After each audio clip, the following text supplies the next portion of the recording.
Jadi istri yang baik dan ibu yang cerdas. Laki-laki itu paling bahagia bila istrinya tuh diajak ngomong tuh nyambung. Ketika bicara soal ekonomi, politik, atau sejarah sekalipun.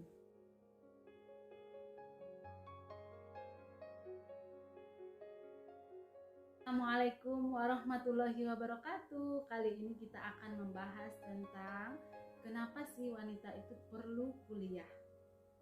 Di subscribe ya.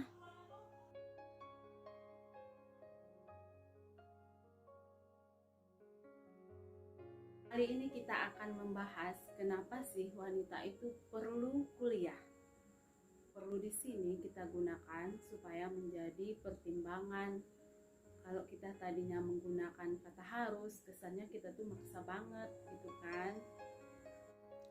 Baiklah, sebelumnya mari kita lihat rasio mahasiswa putus kuliah berdasarkan informasi riset Kementerian tahun 2018 pada prodi teknik 4,66% dan berjenis kelamin perempuan 39,23%. Zaman sudah berubah. Saat ini perempuan sudah bisa mengenyam pendidikan tinggi sesuai passionnya.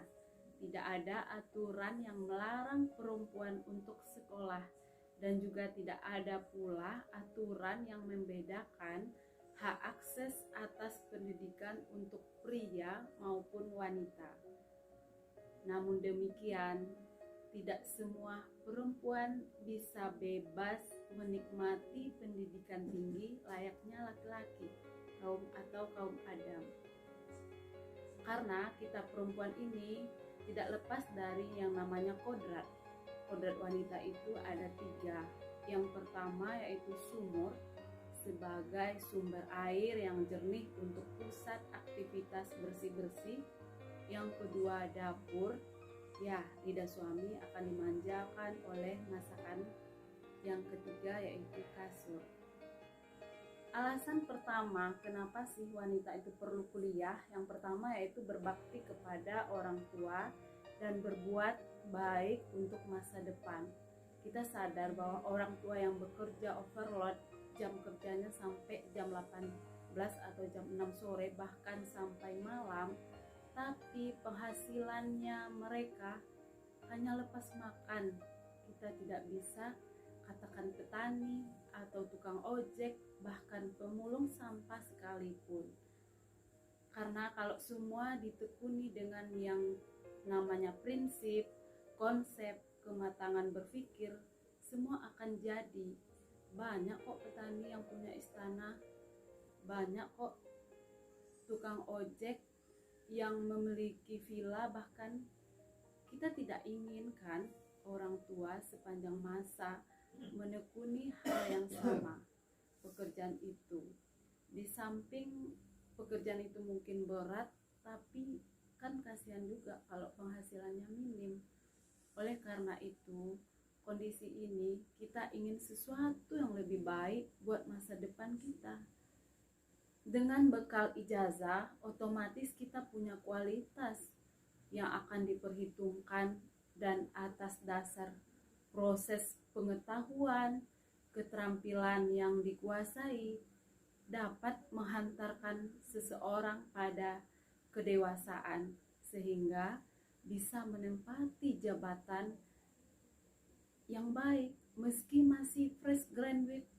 Saat saya tamat SMK dulu, pekerjaan yang bisa saya tekuni itu hanya pelayan toko, menggunakan baju kaos dan jeans.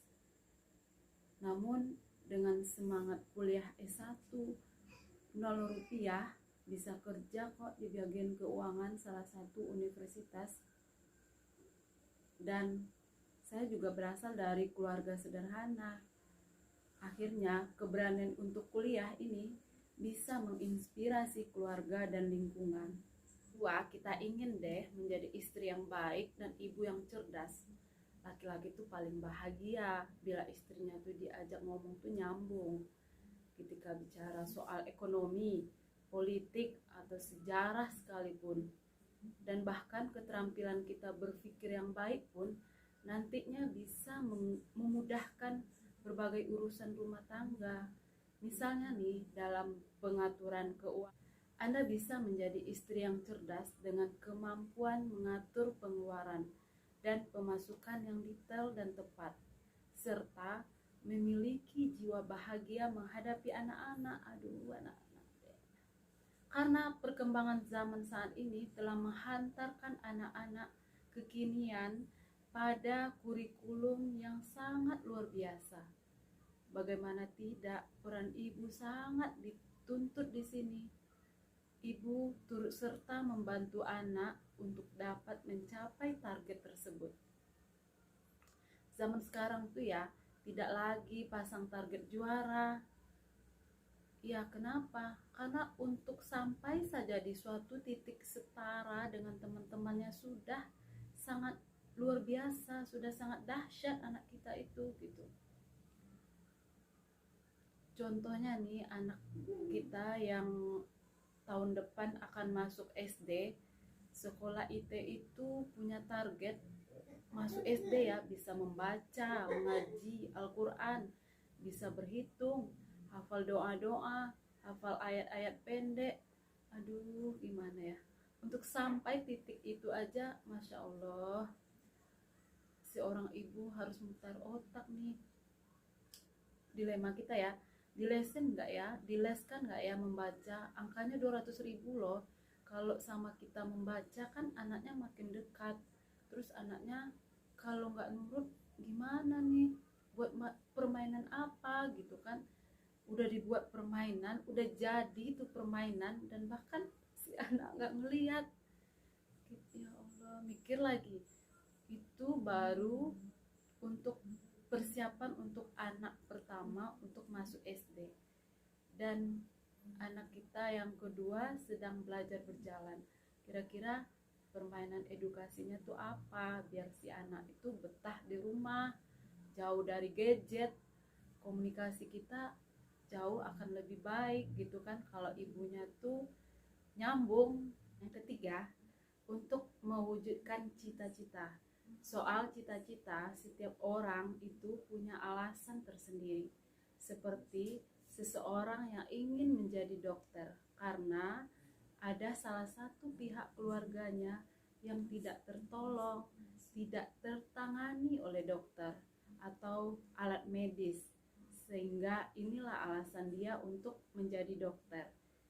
Kita tahu bahwa cita-cita sama artinya bicara soal tujuan hidup. Meraih cita-cita itu butuh proses panjang. Dalam hal ini kita harus punya rencana jangka panjang dan rencana jangka pendek. Punya jiwa pantang menyerah dan harus sabar.